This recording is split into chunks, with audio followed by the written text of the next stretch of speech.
First contact and discovery. The stars had always called to humanity. For centuries, we gazed upward, wondering if we were alone. By 2047, Earth had established permanent bases on the Moon and Mars, with plans for the outer planets. The United Earth Space Initiative, UESI, represented humanity's collective dream to reach beyond our solar system. Despite sending countless signals into the void for decades, we'd received nothing in return. The silence of the cosmos had become almost deafening. Dr. Elena Reyes led the xenoarchaeology team at Olympus Mons base on Mars. For 3 years, they'd been investigating strange formations beneath the surface. What began as anomalous readings had led to the discovery of artificial structures buried under millennia of Martian dust. "We've got something," called out Dr. Amit Patel, his voice crackling through Elena's helmet comm. Chamber 12 just opened. Elena made her way through the narrow tunnel, heart pounding. The team had uncovered 11 chambers so far, all empty except for strange markings on the walls. But Chamber 12 was different. As her headlamp illuminated the space, Elena froze. "My God," she whispered. In the center of the chamber stood a perfect cube, approximately 1 meter on each side, hovering slightly above a pedestal. Its surface rippled with colors that shouldn't exist in the spectrum visible to human eyes. "Don't touch it," Elena warned as Amit reached toward the object. "Protocol says." But it was too late. As Amit's gloved finger made contact, the cube pulsed once, and the chamber filled with light. 3-dimensional star maps materialized around them, with one particular star system highlighted. "It's a navigational beacon," Elena realized. "And I think it's an invitation." 3 months later, UESI launched the Prometheus, Earth's first faster-than-light vessel. Using principles derived from the cube, Dr. Vikram Singh had developed what he called the fold drive, allowing the ship to create temporary wrinkles in space-time. Elena and Amit were among the 12 specialists selected for the mission, heading to the system indicated by the cube. They emerged from the fold into a bustling star system. Before them hung a massive ring world orbiting a yellow star, its surface gleaming with cities that covered entire continents. "Multiple vessels approaching," reported Captain Maya Chen. "We're being hailed."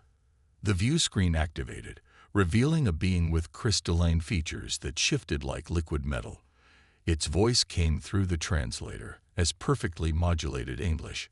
"Unregistered vessel, you have entered Galactic Council space using unauthorized fold technology. State your purpose and origin." After explaining their mission, the Prometheus was escorted to a docking station on the ringworld. The station extended a transparent tube that sealed against their airlock. "Atmospheric analysis shows it's breathable," said Dr. Singh. "Similar to Earth, but with higher oxygen content." The greeting party consisted of 6 different species. The crystalline being introduced itself as Ambassador Xorix of the Lumidians. Beside it stood tall, avian creatures with iridescent feathers, humanoid beings with bioluminescent patterns on their skin, massive tentacled entities floating in personal gravity bubbles, and 2 species that defied easy description. "Humans," Xorix said, the word sounding almost like a designation rather than a greeting. "Your species was not expected to achieve fold capability for at least another century." "We had help," Elena admitted, explaining the cube. The atmosphere immediately changed. The aliens exchanged looks that even humans could recognize as concerned. "The precursor artifact was meant to remain dormant until your civilization had fully matured," said one of the avian beings. "This is irregular." They were escorted to the council chamber, a vast dome with thousands of seats arranged in concentric circles. Only about a quarter were filled, primarily by the species they'd already encountered. Council Elder Thrix, a being composed of what appeared to be flowing liquid metal contained within a force field, addressed them from the central platform. "Humanity has not yet been evaluated for membership consideration," it stated flatly. "Your discovery of fold technology through the precursor artifact is concerning. According to Protocol 713, We must assess whether your species requires guidance. The implications became clear during the following week. The guidance offered by the Council meant essentially becoming a protectorate species, surrendering autonomy in exchange for technology and protection. Species that discovered fold travel independently were considered full members. Those that required assistance were relegated to secondary status. "They're offering us a deal with the devil," Captain Chen said during their private meeting aboard the Prometheus. "We get their technology, but become subordinate to their authority." "It's more like indentured servitude," Elena argued. "Look at how they treat the guided species. They're laborers, soldiers, servants, not equals." The Council had allowed them limited access to historical archives. Earth's team discovered that hundreds of civilizations had been guided over thousands of years. Few ever advanced to full membership. During their third day of negotiations, alarms blared throughout the station. The Council session was interrupted as security forces mobilized. "Unregistered vessel approaching," announced a voice over the station's communication system. Defense systems activated. The main display showed a battered ship limping toward the station, its hull scorched and breached in multiple locations. "Destroy it," ordered Elder Thrix. "It carries contamination." "Wait." Elena stepped forward. "Those are refugees. We should help them." "This is not your concern, human," Hexorix said dismissively. "The Varians are an unauthorized species. They were denied guidance centuries ago due to incompatible neurological patterns." The Prometheus crew watched in horror as defense platforms targeted the crippled vessel. Captain Chen made a split-second decision. "Prometheus, emergency fold. Coordinates transmitting now." Their ship disappeared from the station's dock and reappeared between the defense platforms and the refugee vessel. The platforms held fire, unwilling to attack a ship with Council delegates aboard. "We are extending our shields around the Varian vessel," Chen announced. "We request emergency medical assistance for the refugees." Elder Thrix's voice came through, cold and mechanical. "You exceed your authority, humans. This action violates Protocol 219. "Then we violate it," Chen replied firmly. "On Earth, we don't abandon people in need." Using their ship's limited medical facilities, the Earth team helped the Varian refugees. The aliens resembled tall, slender humanoids with translucent skin that revealed complex circulatory systems like flowing rivers of light. Their vessel had been drifting for years after their home planet's resources were depleted by Council mining operations. "We weren't deemed worthy of preservation," explained Solora, the Varian leader. "Our species lacks certain capabilities the Council values. When our planet could no longer sustain us, they simply left." That night, Dr. Singh came to Elena's quarters, his expression a mixture of excitement and disbelief. "The Varians have been sharing their scientific knowledge with me," he said. "They understand principles we've barely theorized about. And they've been working on something revolutionary. A clean energy source that could power a planet for centuries using minimal resources. Why would the Council abandon a species with that kind of knowledge?" Elena wondered. Singh's face darkened. "Because the Varians refused to weaponize it. The Council wanted it for their defense systems, but the Varians are fundamentally pacifistic. They chose extinction over creating weapons." The next morning, the Prometheus received an ultimatum from the Council. Surrender the Varian refugees or face sanctions. Captain Chen called a meeting of all crew members. "I won't order anyone to risk their career or freedom," she said. "If we defy the Council, there may be serious consequences for Earth." Dr. Rice stood. "Those consequences already exist. The Council sees us as a resource to be exploited, not as equals. If we surrender the Varians, we're accepting that hierarchy. The Varians' energy technology could transform Earth," added Dr. Singh. "It's exactly what we need to address climate change and resource scarcity." One by one, each crew member voted. The decision was unanimous. Captain Chen opened a channel to the Council. "This is Captain Maya Chen of Earth vessel Prometheus. We have decided to offer asylum to the Varian refugees. Furthermore, we reject your offer of guidance. Earth will forge its own path among the stars. As the Prometheus prepared to depart with the Varian vessel in tow, dozens of ships suddenly emerged from fold space around them. Small, agile craft of various designs. "We're being hailed," reported the communications officer. The screen displayed a diverse collection of beings, each from different species. "Humans of Earth," said their apparent leader, a being with 4 arms and eyes that spiraled like galaxies. "We are the forgotten. Species abandoned or rejected by the Council. We've been monitoring your interactions. If you truly intend to defy the hierarchy, you are not alone." As the Prometheus began its journey home, accompanied by their new allies, Alina gazed at the stars through the observation deck. For centuries, humanity had feared being alone in the universe. Now they discovered something perhaps more profound.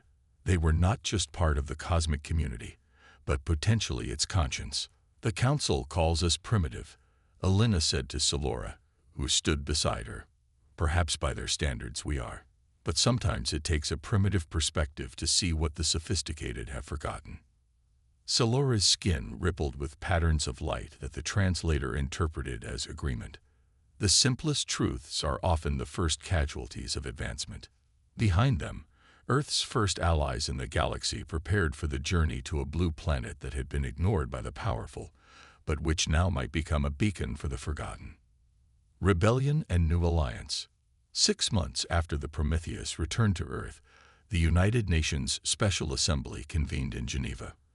Representatives from over 200 nations gathered to meet the 27 alien species that now orbited Earth in a makeshift fleet of refugee vessels. The Varians had shared their clean energy technology, already revolutionizing power grids across the planet. Other species offered medical knowledge, agricultural innovations, and cultural exchanges. Admiral Helena Vasquez, newly appointed commander of Earth's defense fleet, addressed the assembly. "The Galactic Council has issued what amounts to an ultimatum," she announced, her voice steady despite the gravity of her words.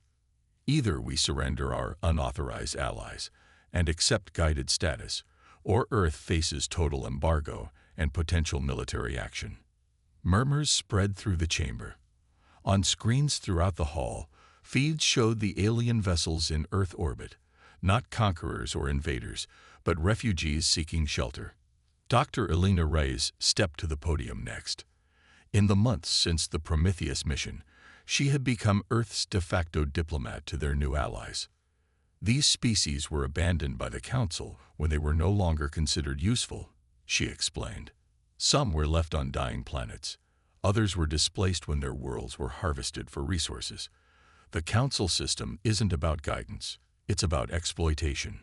Salora, representing the Varians, approached on long, graceful limbs. Her translucent skin pulsed with bioluminescence as she spoke. For 10,000 years, the Council has maintained a hierarchy of species. Those who discover fold technology independently become full members with voting rights. The rest exist in tiers of servitude, never truly advancing. When a guided species is deemed unprofitable or troublesome, they are simply discarded. The Assembly voted overwhelmingly to reject the Council's demands. Earth would remain a sanctuary for the displaced species regardless of consequences. Those consequences came swiftly. Council ships established blockades around the solar system, preventing both entry and exit. Trade vessels from neutral systems were warned that dealing with Earth would result in severe penalties. "They're trying to isolate us," explained Admiral Vasquez during an emergency meeting with world leaders. "Force us into submission through resource deprivation." But the Council had miscalculated. Earth had been isolated for its entire history. Unlike many guided species, humans had developed entirely self-sufficient industrial and agricultural systems. And now, with the Varians' energy technology eliminating fossil fuel dependencies, Earth became even more sustainable. Moreover, each refugee species brought unique knowledge and capabilities. The Telari, insectoid beings with incredible computational minds, enhanced Earth's defense systems. The Morrigan, a gaseous species that communicated through electromagnetic pulses, revolutionized communications technology. The Koros, silicon-based entities that existed partially in higher dimensions, helped develop new materials that would have taken humans centuries to discover. Dr. Vikram Singh led a joint human-alien research team at the UESI facility in Bangalore. Their mission: to develop alternatives to standard fold technology that wouldn't rely on Council-controlled navigation networks. The Council maintains power through technological dependence, Singh explained to Elena during a rare break from his work. Their fold network is like ancient sea routes. Whoever controls the lanes controls commerce. And you think we can bypass it entirely? Elena asked. Singh smiled. Not bypass. Replace. 3 months into the blockade, the first signs of Council frustration appeared. Several member species began questioning the embargo's effectiveness, especially as reports leaked that Earth continued to thrive. Internal Council documents, anonymously provided to Earth intelligence, revealed growing dissent among middle-tier members who saw parallels between their own limited status and the treatment of guided species.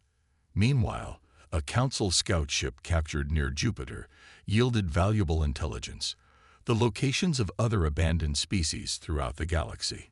Captain Maya Chen, now commanding Earth's second fold-capable vessel, the Horizon, embarked on a series of daring missions beyond the blockade. Using experimental blind fold technology developed by Singh's team, they rescued 4 more species from dying worlds. The Council abandons those who question their authority or outlive their usefulness, reported Chen after returning from her 3rd mission. There are dozens more worlds with survivors. The Council responded by tightening the blockade and sending formal warnings to Earth, but their position was weakening. Several full-member species began openly criticizing Council policy, and guided species throughout Council space whispered of Earth, a planet where all beings were considered equal regardless of their technological origin. On the anniversary of the Prometheus's first contact, Dr. Singh's team announced a breakthrough. They had developed what they called the Harmony Network, a new approach to interstellar travel that didn't require centralized control. Traditional fold technology creates temporary corridors through spacetime, Singh explained to the United Nations Assembly. The Council maintains exclusive mapping of these corridors, essentially controlling all safe routes. Our system instead creates a resonance field between quantum-entangled nodes. Ships can travel between any 2 nodes without following predetermined paths. The first Harmony node was installed on Earth's moon. The second was placed on a Varian vessel that successfully traveled to Alpha Centauri and back, completely bypassing the Council blockade.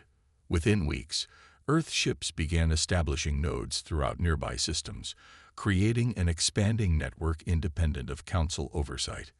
Council Elder Thrix arrived at Earth with a diplomatic delegation 3 months later, requesting direct negotiations.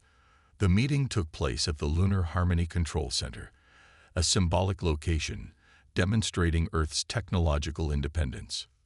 Your species has proven unexpected, Thrix admitted, its metallic form shifting uncomfortably. The Council offers revised terms. Earth may maintain association with its current allies, provided you share Harmony technology with the Council and accept observer status. Admiral Vasquez leaned forward. We're not interested in observer status, Elder Thrix. Earth and our allies propose a new structure altogether, one without hierarchies of species. Impossible. Thrix's form rippled with agitation. The Galactic Order has stood for millennia.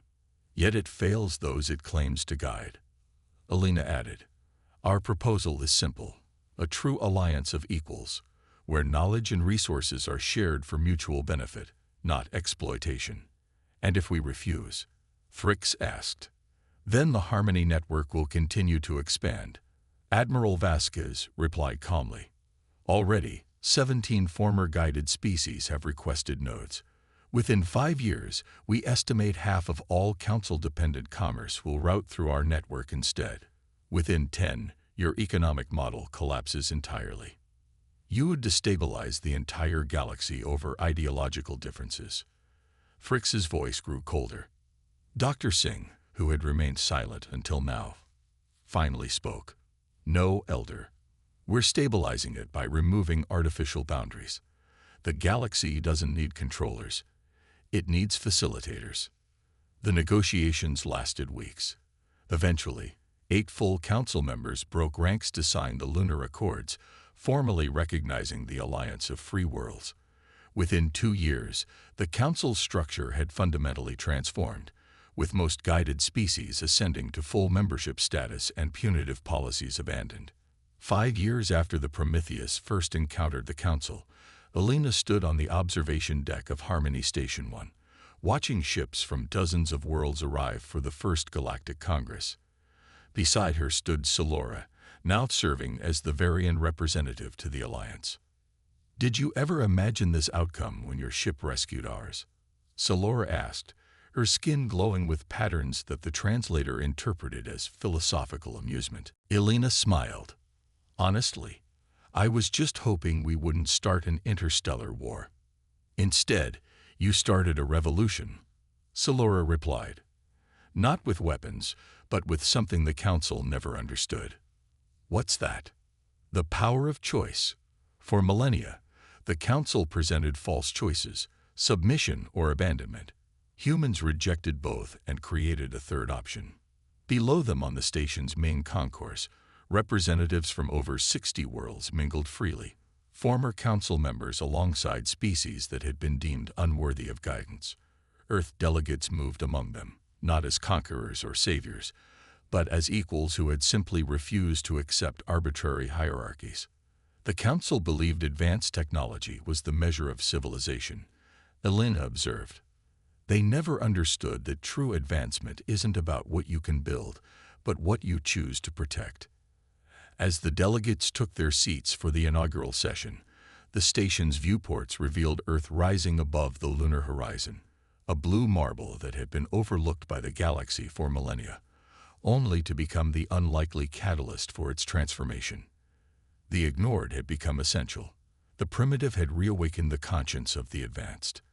And humanity, once thought too insignificant for the stars, had become the architects of a more just cosmic order, proving that true worth wasn't measured by technological achievement, but by the courage to imagine a different way forward.